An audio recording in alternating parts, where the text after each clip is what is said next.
Hello aspirants, welcome to Sandeep star classes. आज के इस वीडियो में हम बात करने वाले हैं सिंधु घाटी से संबंधित मोस्ट इम्पॉर्टेंट टॉप 30 क्वेश्चंस के बारे में। जैसा कि मैंने आप सबसे एक प्रॉमिस किया था कि 1 नवंबर से मैं एक वीडियो सीरीज़ स्टार्ट करूंगा, जो कि हर शुक्रवार शाम 7:30 बजे हिस्ट्री के कुछ इम्पॉर्टेंट टॉपिक से इम्पॉर्टेंट क्वेश्चन के MCQs के फॉर्म में होगा। तो चलिए देरी न करते हुए वीडियो को शुरू करते हैं। पहला क्वेश्चन है, सिंधु घाटी सभ्यता मुख्य रूप से वर्तमान के किन देशों में फैली हुई है? तो देखिए, भारत और बांग्लादेश, भारत और नेपाल, भारत और पाकिस्तान, भारत और अफ़गानिस्तान।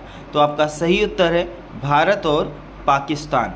भारत ये है हमारा, और ये हमारा पाकिस्तान का जो एरिया है, यहाँ पे आपका इंडस वैली सिविलाइजेशन मौजूद था।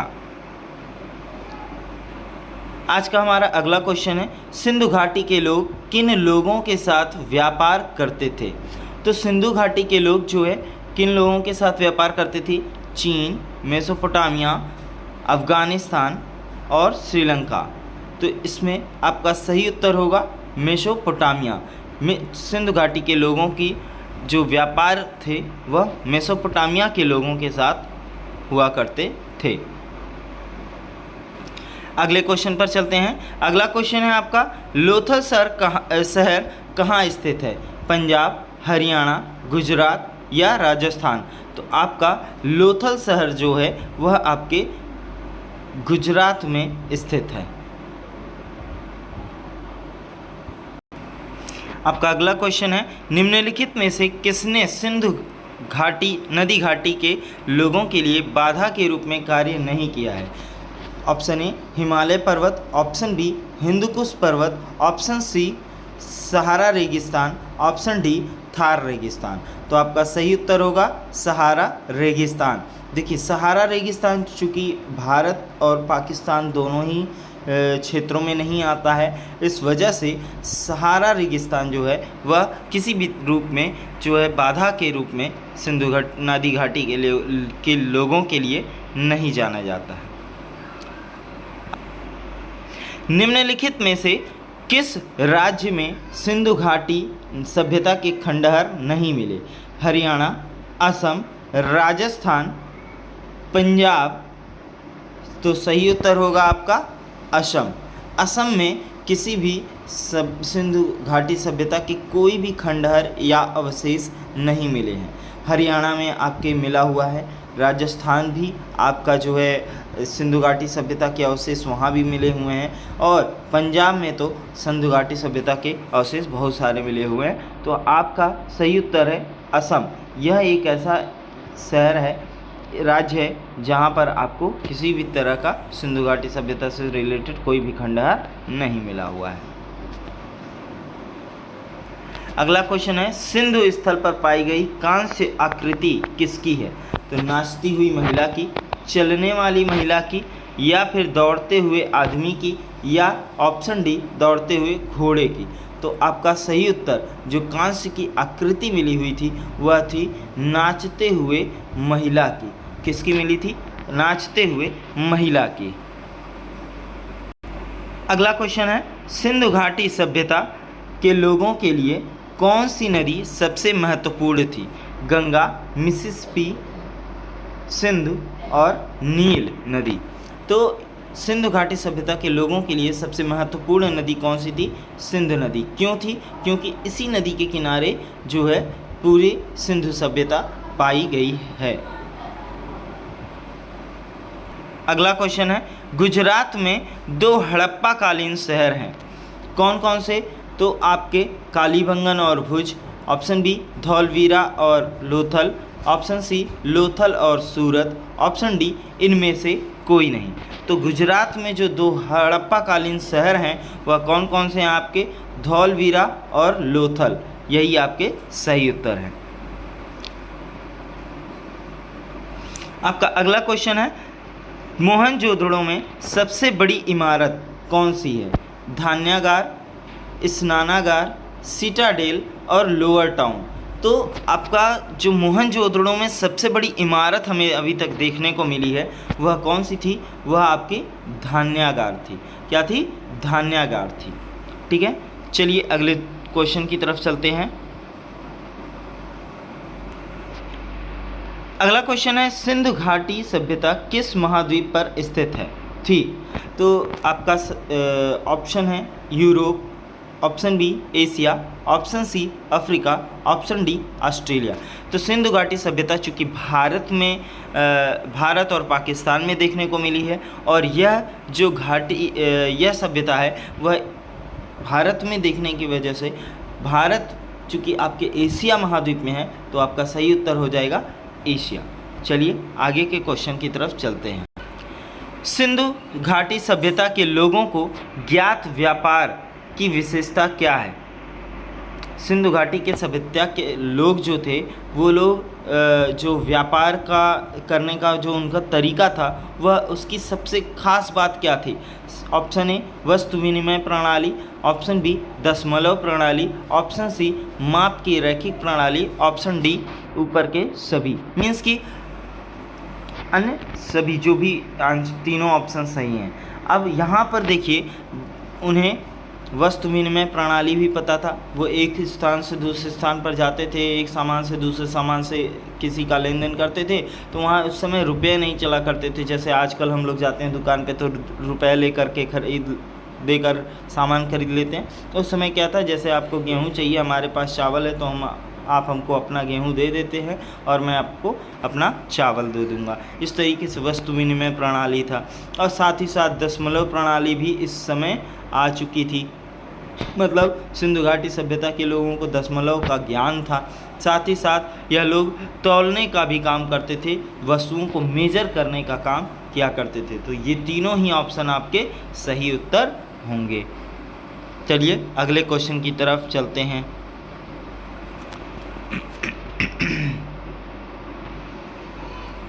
निम्नलिखित में से कौन सा जानवर सिंधु घाटी सभ्यता में आमतौर पर पाला जाता था? तो आपका सही उत्तर क्या होगा? सिंधु घाटी सभ्यता में आमतौर पर कौन सा जानवर पाला जाता था? कुत्ता। कौन सा जानवर? कुत्ता पाला जाता था। अगला क्वेश्चन है 14वां क्वेश्चन हमारा जो है वह यह है कि अधिकांश सभ्यताएं, ज़्यादातर सभ्यताएं किसके निकट स्थापित हुई थी? रेगिस्तान, जंगल, पर्वत श्रृंखला या जल निकाय। तो देखिए, रेगिस्तान में तो कोई अपना घर बसाएगा नहीं, या फिर किसी भी सभ्यता के स्थापित होने का कोई चांस नहीं है। क्यों? क्योंकि रेगिस्तान में बहुत ज़्यादा गर्मी है, साथ ही साथ वहाँ पानी का कोई सोर्स नहीं है, भोजन का कोई सोर्स नहीं है, कृषि वहाँ कर नहीं सकते, तो यहाँ पे तो कोई ऑप्शन बनता नहीं है। साथ ही साथ जंगल में है तो, लेकिन वहाँ पे जानवर की वजह से असुरक्षा है, तो यह भी नहीं होगा। पर्वत श्रृंखलाओं पे ठंड बहुत ज़्यादा होती है, तो यह भी नहीं होगा। सही उत्तर आपका हो जाएगा जल निकाय। जहाँ पे पानी के सोर्सेस होंगे वही हमारे लिए बेहतर प्लेस हो सकता है रहने के लिए। क्यों? क्योंकि हमारे प्रयोग के लिए पानी भी मिल जाएगा, और साथ ही साथ खेती बाड़ी करने के लिए, सिंचाई करने हेतु पानी की बहुत ही आवश्यकता होती है। तो ज़्यादातर सभ्यताएँ जो है वह आप जल निकाय के आसपास ही स्थापित हुई देखेंगे। चलिए अगले क्वेश्चन की तरफ चलते हैं। अगला क्वेश्चन है, हड़प्पा सभ्यता के दौरान कांस्य की मूर्तियां बनाने के लिए निम्नलिखित में से किस तकनीक का उपयोग किया जाता था? Option A wood carving, option B ivory carving, option C lost wax casting, और ऑप्शन डी स्टोन कार्विंग। तो आपका सही उत्तर होगा लास्ट वैक्स कास्टिंग। इसका यूज करके कांस्य की मूर्तियां बनाई जाती थी। इसमें क्या होता था, मोम को पिघला करके उसका एक ढांचा बनाया जाता था, और उसी ढांचे में जो है कांस्य आदि को डालकर, पिघले हुए कांस्य को डालकर मूर्तियां तैयार की जाती थीं। चलिए अगले क्वेश्चन की तरफ चलते हैं। हमारा अगला क्वेश्चन है, सिंधु घाटी सभ्यता की सड़कें किससे बनी हुई थी? ऑप्शन ए ईंट की, ऑप्शन बी इस्पात की, ऑप्शन सी लकड़ी की, ऑप्शन डी जली हुई ईंट, या इसी को हम पकी हुई ईंट भी कह सकते हैं। तो हमारी जो सिंधु घाटी सभ्यता की जो सड़कें थीं वो काफ़ी चौड़ी हुआ करती थीं, और पक्की हुई ईंट यानी कि जली हुई ईंट की बनाई जाती थी। तो आपका यह क्वेश्चन कंप्लीट हुआ। आगे अगला क्वेश्चन है, चलिए अगले क्वेश्चन की तरफ चलते हैं। दोस्तों अगर वीडियो आपको पसंद आ रहा हो तो लाइक शेयर सब्सक्राइब करना मत भूलिएगा। देखिए ये हमारे लिए एक मोटिवेशन है। अगर आप हमें सब्सक्राइब करते हैं हमारे चैनल को, वीडियो को लाइक और अपने सुझाव कमेंट बॉक्स में कमेंट करके बताते हैं, तो हम डेफिनेटली आगे इस सीरीज़ को और भी कंटिन्यू करेंगे। अगला किस टॉपिक पे हम MCQs टॉप 30 MCQs लेकर आए, या इस बारे में भी आप हमें कमेंट बॉक्स में बता सकते हैं।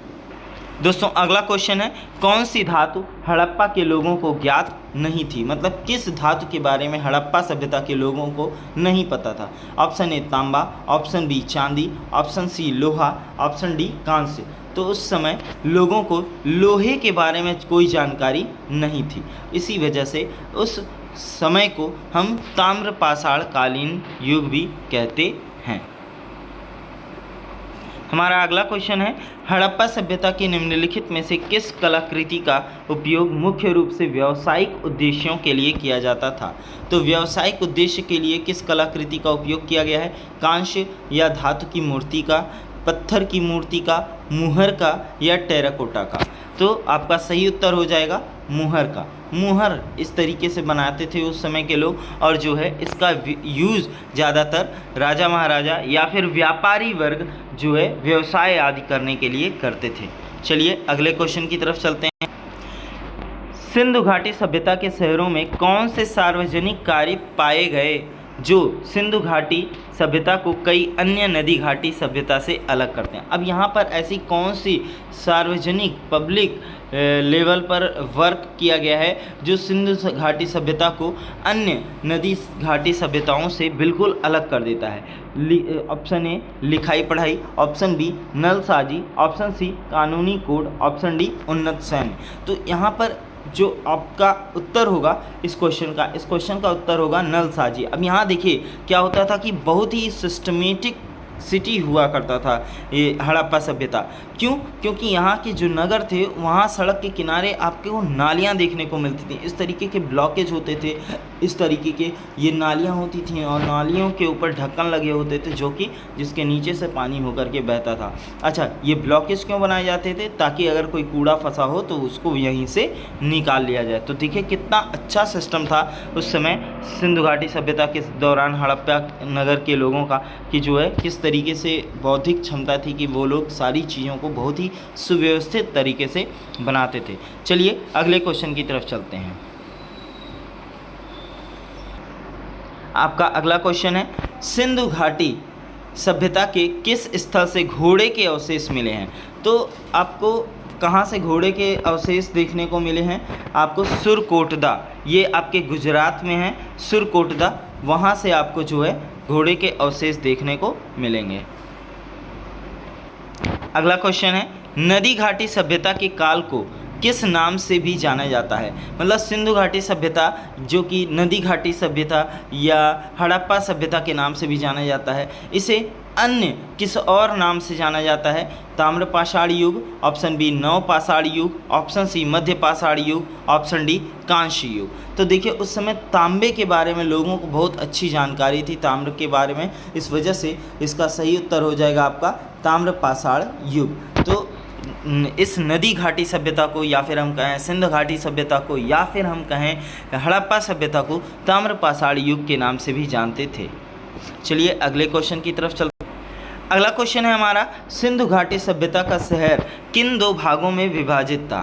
तहखाना, जल निकासी व्यवस्था, धान्यागार, नगर टीला और दुर्ग टीला। तो देखिए हमारा जो सिंधु घाटी सभ्यता का जो शहर हुआ करता था, चाहे वो मोहनजोदाड़ो हो, लोथल हो, या फिर आपके हड़प्पा हो, मेनली हम हड़प्पा की अगर बात करें तो जो है सिंधु घाटी सभ्यता के जो शहर थे वह दो पार्ट में बटे हुए थे। आपका सही उत्तर हो जाएगा नगर टीला और दुर्ग टीला। अब नगर टीला क्या होता था? ये जो इस फिगर में आप देख रहे होंगे छोटे छोटे इस ऊंचाई स्थान पर जो पार्ट होता था वह दुर्ग टीला होता। तो यहाँ पे राजा या मंत्री और राजा के परिवार के लोग, रिश्तेदार लोग रहते थे। लेकिन जो अन्य जैसे वर्कर, सिपाही या अन्य लोग जो होते थे, जो सेवक वगैरह होते थे या निम्न जाति के लोग होते थे, उन लोगों को रहने के लिए एक नगरीय व्यवस्था की गई थी, जो कि उस किले से, सिटाडेल से काफ़ी नीचे, दुर्ग टीला से काफ़ी नीचे होता था। ठीक है, तो आपका सिंधु घाटी सभ्यता दो भागों में विभाजित होता था, एक नगर टीला और दूसरा दुर्ग टीला के रूप में। चलिए दोस्तों अगले क्वेश्चन की तरफ चलते हैं। अगला क्वेश्चन है आपका, सिंधु घाटी सभ्यता का विशाल अन्न भंडार यानी ग्रेट ग्रैनरी, विशाल अन्न भंडार जिसे हम ग्रेट ग्रैनरी के नाम से भी जानते हैं, यह कहाँ पाया गया था? तो आपका option number A Mohenjodaro, option B Harappa, option C Lothal, option D B और सी दोनों, मतलब हड़प्पा और लोथल दोनों। तो सही उत्तर होगा आपका सही उत्तर क्या होगा? मोहनजोदड़ो। ये मोहनजोदड़ो शहर है, ये सिटाडेल है आपका, और ये पूरा का पूरा जो है आपका क्या कहते हैं लोअर टाउन के रूप में जाना जाता है। ये आपका जो है क्या कहते हैं सही उत्तर हो जाएगा कि विशाल अन्न भंडार या ग्रेट ग्रैनरी कहाँ देखने को मिला सिंधु घाटी सभ्यता में? हमें मोहनजोदड़ो में देखने को मिला। चलिए अगले क्वेश्चन की तरफ चलते हैं। अगला क्वेश्चन है दोस्तों, धौलावीरा को कितने भागों में बांटा गया था? तो धौलावीरा को कितने भागों में बांटा गया है? कुल 6 भागों में बांटा गया था। अब आप हमें कमेंट बॉक्स में यह बताएं कि धौलावीरा भारत के किस राज्य में स्थित है।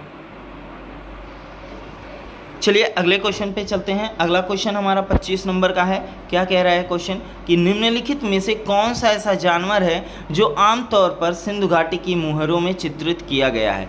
शेर, ड्रैगन, चूहा, एक सिंगी सांड। तो देखिए यहाँ फिगर तो नहीं बनाया है इन लोगों ने, हमारी टीम के लोगों ने, लेकिन आपका जो सही उत्तर होगा वह है एक सिंगी सांड। बकरी, भैंस आदि का भी यूज जो है मुहरों में किया जाता था।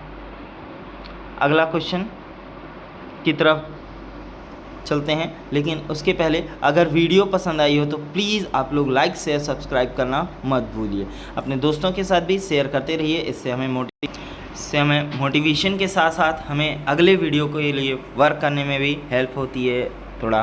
तो आप हमें प्लीज़ सब्सक्राइब करें चैनल को और लोगों को साथ शेयर भी करें। चलिए अगला क्वेश्चन है, देखते हैं सिंधु घाटी के लोगों के द्वारा व्यापार किया जाने वाला प्रमुख सामान क्या था? तो सबसे ज़्यादा अगर किसी चीज़ का सिंधु घाटी के लोग व्यापार करते थे वो क्या था? ये कॉटन। इसी कॉटन की वजह से हमारा देश कई बार जो है लोगों का गुलाम भी बना है। खैर ये एक अलग बात है जो है। तो हमारा सही ऑप्शन क्या होगा? कांस्य, रेशम, लकड़ी या कपास। तो हमारा सही उत्तर हो जाएगा आपका कपास। कपास सिंधु घाटी के लोगों के द्वारा व्यापार किया जाने वाला सबसे मुख्य सामान था। चलिए हमारा आज का अगला क्वेश्चन है क्वेश्चन नंबर 27। सिंधु घाटी सभ्यता में बहुमूल्य पत्थर किस स्थान से आए थे? तो सिंधु घाटी सभ्यता में जो बहुत ही मूल्यवान पत्थर हुआ करते थे वो पत्थर कहाँ से आते थे? Option A Gujarat, option B Jammu और Kashmir, option C Karnataka, option D Maharashtra. तो आपका सही उत्तर क्या होगा? Option A Gujarat. ये हमारा गुजरात है और गुजरात से ही सिंधु घाटी सभ्यता के लोग बहुमूल्य पत्थर प्राप्त करते थे। अगले क्वेश्चन की तरफ चलते हैं। हमारा अगला क्वेश्चन है दोस्तों, मोहनजोदड़ो की खोज किसने की? देखिए ये क्वेश्चन अक्सर पूछ लेता है जो है वनडे एग्जाम्स में कि मोहनजोदड़ो की खोज किसने की। मोहनजोदड़ो की खोज के लिए कौन सही पर्सन होंगे? चलिए ऑप्शन देखते हैं। Rakhal Das Banerjee, option B Dayaram Sahni, option C SR Rao तथा ऑप्शन डी मार्शल। तो इसके सही उत्तर होंगे राखाल दास बनर्जी जी। इन्होंने मोहनजोदड़ो की खोज की थी। अब आप कमेंट बॉक्स में यह कमेंट करके बताएं कि दयाराम साहनी ने किस सिंधु घाटी सभ्यता के किस साइट की खोज की थी तथा SR राव ने किसकी खोज की थी और मार्शल कौन थे? चलिए इन सभी प्रश्नों का उत्तर आप कमेंट बॉक्स में दीजिए। तब तक हम अगले क्वेश्चन पर मूव ऑन करते हैं। 29 नंबर का क्वेश्चन क्या कह रहा है? सिंधु घाटी सभ्यता के कौन से शहर में एक विशाल स्नानागार मीन्स की बाथिंग टब की तरह, मान लीजिए एक बाथिंग स्विमिंग पूल की तरह जो है ये जो है इतना बड़ा स्विमिंग पूल की तरह बनाया गया था। सोचिए उस समय लोग जो है राजा महाराजा जो होते थे, जब कोई धार्मिक अनुष्ठान वगैरह होता था तो यहीं ये एक विशेष स्थल होता था जहाँ पे लोग स्नान करते थे किसी भी पूजा पाठ को करने से पहले। तो आपका सही ऑप्शन क्या है? हड़प्पा, लोथल, कालीबंगन और मोहनजोदड़ो। तो आप मुझे कमेंट बॉक्स में यह बताएं कि जो है सिंधु घाटी सभ्यता के कौन से शहर में एक विशाल स्नानागार मिला था। आपका सही उत्तर होगा मोहनजोदड़ो। चलिए अगला क्वेश्चन पे चलते हैं और आज के अंतिम क्वेश्चन पर चलते हैं। इस वीडियो के अंतिम क्वेश्चन पर, हड़प्पा और मोहनजोदड़ो की खुदाई के दौरान किस प्रकार की स्थापत्य शैली पाई गई? तो देखिए उस समय जो है नागर शैली, पल्लव शैली, ग्रिड प्रणाली और चालुक्य शैली, इन चारों ऑप्शन में कौन सा सही ऑप्शन है जिनका प्रयोग जो है हड़प्पा और मोहनजोदड़ो की खुदाई के दौरान देखने को हमें मिला है? तो यहाँ पर हमें ग्रिड प्रणाली का प्रयोग देखने को मिला है। ग्रिड प्रणाली क्या होती है ये देखिए इस फिगर में दिखाया हुआ है कि किस तरीके से ग्रिड बना करके लोग जो है पूरे शहर का निर्माण करते थे। तो आपका सही उत्तर क्या हो जाएगा? ग्रिड प्रणाली। दोस्तों इसी के साथ हम इस वीडियो को का एंड करते हैं। अगर वीडियो आपको पसंद आई हो तो हमें हमारे चैनल को सब्सक्राइब करना मत भूलिएगा और ज़्यादा से ज़्यादा लोगों के साथ शेयर भी करिए। Thank you.